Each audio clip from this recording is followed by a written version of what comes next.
parti, les filles.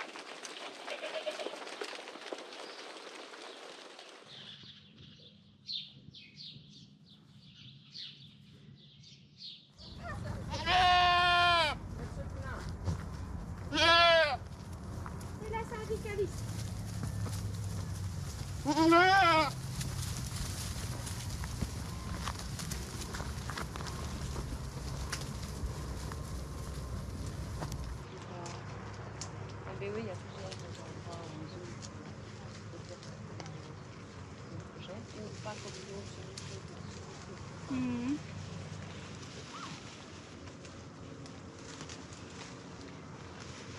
Ça, c'est des missions. Tellement meilleur. Il n'y a rien d'autre à manger dans la réserve. Hein. Tellement meilleur sur les bords. Venez voir. Bon, bah, on va mettre ça encore avec nous. Je l'ai dans les tripes depuis toujours et je pense que tous mes choix ont été dans l'idée que plus tard, j'aurai une chèvrerie et une fromagerie. Je savais que j'aurais un potager, mais j'ai eu la chance que mes parents en avaient déjà un aussi. Enfin, mes parents n'étaient pas agriculteurs, mais on a toujours eu des potagers, des poules, des petits élevages de toutes sortes. Ma maman, on tondait nos moutons, je devais aller récolter des kilos de feuilles de muguet dans la forêt parce qu'elle voulait tester un tel type de brin. On avait toujours un métier à tisser dans le salon, enfin tu vois. Donc, moi je suis nature et progrès, mais mes parents, j'ai déjà vu des livres nature et progrès chez eux à l'époque. Donc voilà. Et c'est ce qu'on appelle la transition maintenant. Et je suis née il y a quasi un demi-siècle, donc voilà. Mais oui, donc je pense que j'ai eu la chance de naître. On m'a déjà montré des gestes. Et tantôt vous me demandiez si mes enfants allaient reprendre ou quoi. Je ne le souhaite pas, mais ils auront vu les gestes. Ils auront... Enfin voilà, ils sont pas élevés hors sol. Ils sauront se débrouiller quoi qu'il en soit. Et même si eux-mêmes n'ont pas une chèvrerie ou une ferme, je suis sûre qu'ils voudront faire leur potager ou élever leurs poules.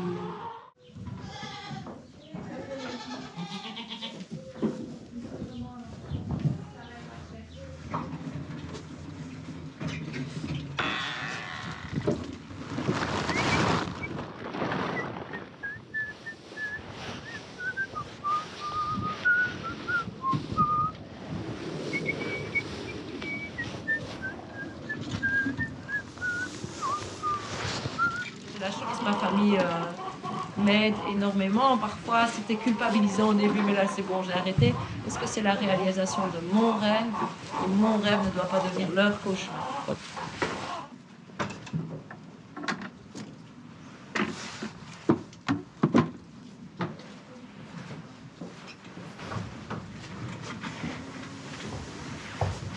En fait, on n'est pas trop mal là, hein? Hein?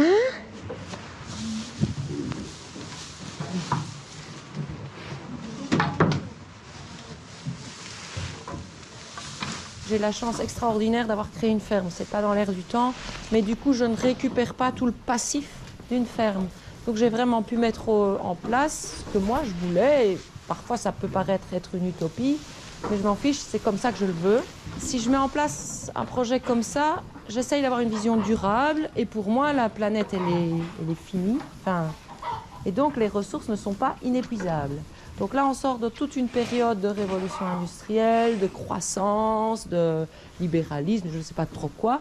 Mais moi, je ne me situe pas là-dedans. Et donc, première chose, bah oui, c'est d'être autonome et de ne pas épuiser ses ressources avant d'avoir fait les 4 saisons. Enfin, tu vois, bah, je trouve que c'est à tout niveau. Et le statut d'indépendant, pour ça, n'est pas bien fait, puisqu'on te demande toujours de faire fonctionner la machine économique. Non, moi, non, je veux pas ça. Ma voiture est toute pourrie, elle roule. Pour moi, si on ne rachète pas tout le temps, c'est aussi le meilleur moyen de ne pas polluer et de ne pas épuiser la planète, quoi. Voilà. C'est Grace, Kelly et Ramon Pérez. Oh, le chouchou. Qu'est-ce qu'il y a? Les gestes que je pose n'existeront plus, ne laisseront pas de traces, ou si elles laissent des traces, c'est des belles traces. Le chêne que j'ai planté ou des choses comme ça, enfin tu vois, et que tout retourne à la terre. Et moi-même, j'aimerais bien retourner à la terre plus tard. Ici, il y a quand même du sympa. Donc voilà, on passe, mais on ne perturbe en rien. Et pour moi, c'est ça aussi l'agroécologie, c'est toutes des pratiques qui vont améliorer, je ne sais pas, parce que la nature, elle sait très bien faire sans nous, mais justement que les actes qu'on pose n'abîment plus, ou moins, ou respectent. Si j'ai besoin de ressources polluantes, alors j'essaye vraiment que ça ait le moins d'impact possible. Mais je vais toujours essayer de voir qu'il y a une alternative plus verte, quoi. Moi, je félicite ceux qui à un moment s'assiedent en prenant une ferme familiale où les choix étaient complètement inverses et en sachant d'où on revient, de s'asseoir et de réfléchir comment est-ce que maintenant mon impact va être moindre, comment est-ce que je vais améliorer, sortir de ça. Mais on ne sort pas du jour au lendemain, on n'évacue pas tel type de troupeau pour remplacer complètement de l'autre. Eux aussi, finalement, ils font du progressif, comme a été mon installation. Voilà. Sauf que, bon, il y a bien souvent des énormes emprunts derrière et tout ça. Donc voilà, moi je les encourage, je les félicite et moi, je trouve que c'est plus facile en partant de rien.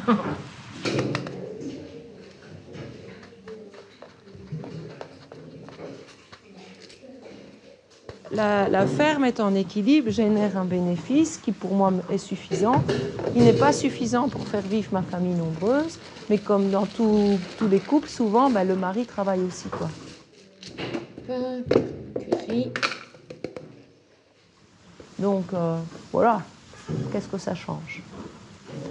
Et en plus, j'occupe toute ma famille, donc ils n'ont pas le temps de dépenser le bénéfice que j'ai. Ben oui, c'est ça. On va faire celui-là, entre les chèvres. J'évite au maximum l'usage de vermifuges.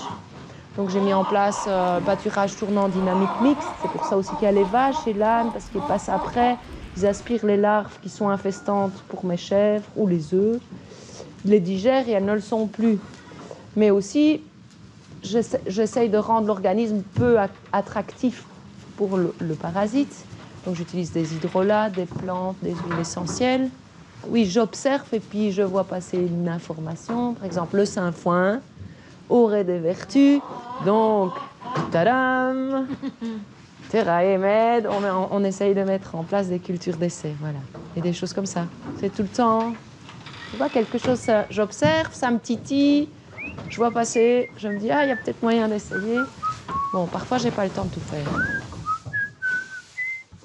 Si j'étais en situation idéale, avec un peu de terrain autour, je la verrais effectivement collective et pas du tout seule. Au début, je voulais réunir toutes les conditions, puis je me suis dit, bon, tu n'y arriveras jamais, donc je me suis lancée sans terrain, avec de chair et progressivement. Mais donc, je trouve qu'être seule sur une structure, c'est has-been. Donc il faudrait que ce soit beaucoup plus global, que ça regroupe plein de, par exemple, les légumes, le pain, même, je sais pas moi, je pense, et que chacun soit polyvalent, et justement pour pouvoir faire des week-ends art où tu remplaces tous les trucs, mais des week-ends, tranche cool, enfin voilà, je trouve que ce métier doit évoluer comme ça aussi, c'est quelle que soit la forme d'agriculture qu'on a choisie, je pense que c'est commun à toutes les exploitations. Être seul, c'est seul. Ouais. Parce que oui, on a de l'aide, mais de là à tout déléguer, se casser, non. Ma difficulté à l'heure actuelle, c'est « et si je tombe malade ?»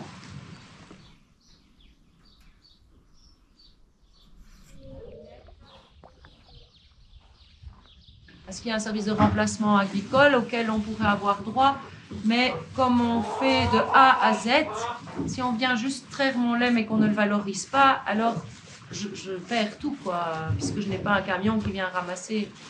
Et donc, quand je réfléchis à l'éventualité, à la possibilité d'arrêter, je me dis, je pourrais aussi mettre en place un réseau de remplacement paysan avec élevage, transformation. Si on arrivait à créer un réseau comme ça et pouvoir déployer des cellules d'intervention, remplacement parce que tu es malade ou juste parce que tu as besoin de respirer et ne pas tomber malade, ce serait génial. Donc, à mon avis, c'est comme ça que je vais finir ma carrière. Et comme ça, je regagnerai du nomadisme que je perds malheureusement. Parce que j'ai beaucoup voyagé et parfois, avoir une ferme, ça ce côté vagabondage. Si, je vagabonde avec mes chèvres, mais parfois, c'est pas suffisant. Voilà,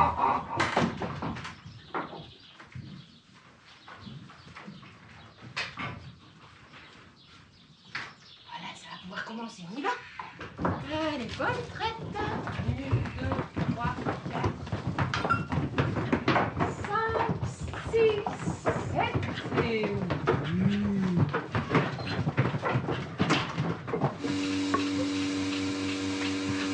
Moi, j'aime vraiment la caméra, moi, tranquille. Allez, c'est parti, mon kiki. C'est toutes des doubles. Donc tout va bien.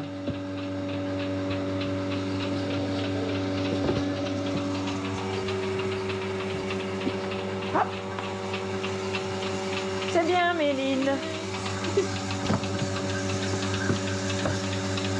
Parce que l'idée ici, dans mes choix et tout, c'est aussi que plus tard, des jeunes pourraient être inspirés par certaines pratiques. Il y a souvent des stagiaires ici. Et voilà, et on apprend ensemble, et c'est gai.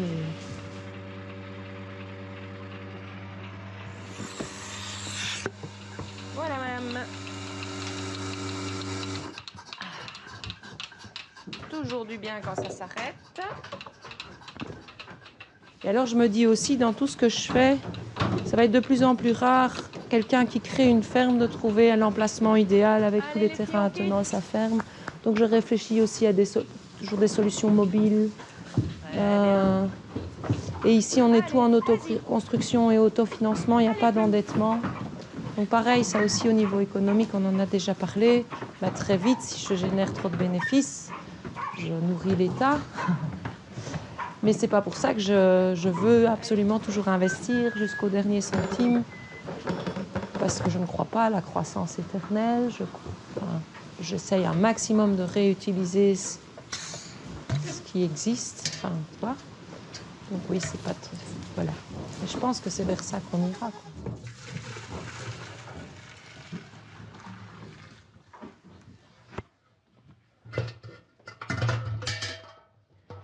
On fractionne comme ça. S'il y avait un lot qui a un problème et que je ne l'ai pas vu, je ne perds pas tout le lait.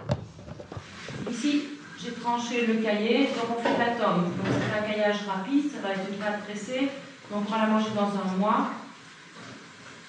Et je tranche le cahier et dans les interfaces, il y a le petit lait qui va sortir. Dans quelques minutes, je ferai le tranchage suivant. Puis quelques minutes après, on fera le tranchage suivant. Et notre bouffeuse chérie va pouvoir nager dans la cuve du bonheur. Alors, notre cahier ici, magnifique, magnifique.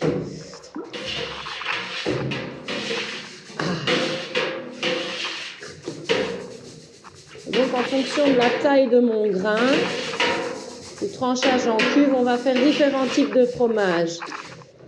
Ici, on a fait la tome. Il y a une certaine conduite à avoir. Ah oui, évidemment. Mais si...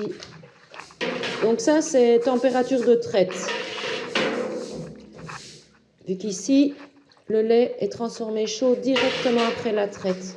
Donc pour ne pas devoir utiliser de temps de refroidisseur, j'ai 2 heures pour commencer la transformation.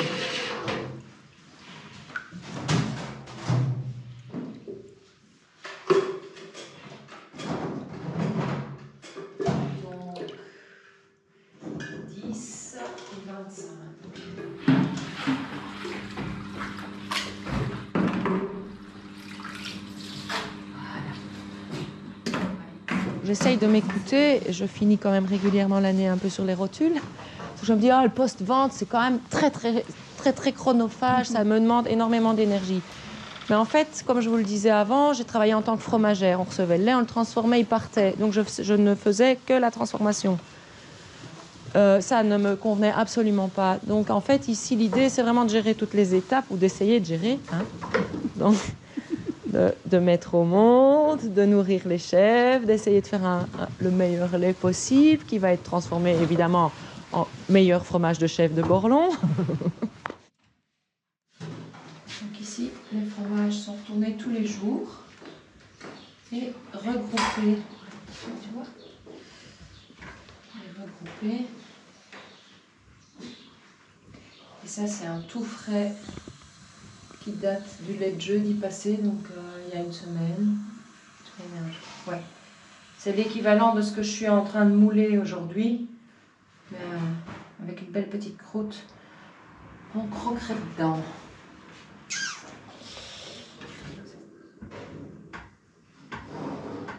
Là, au niveau des produits qui seront écoulés sur le marché de la semaine prochaine.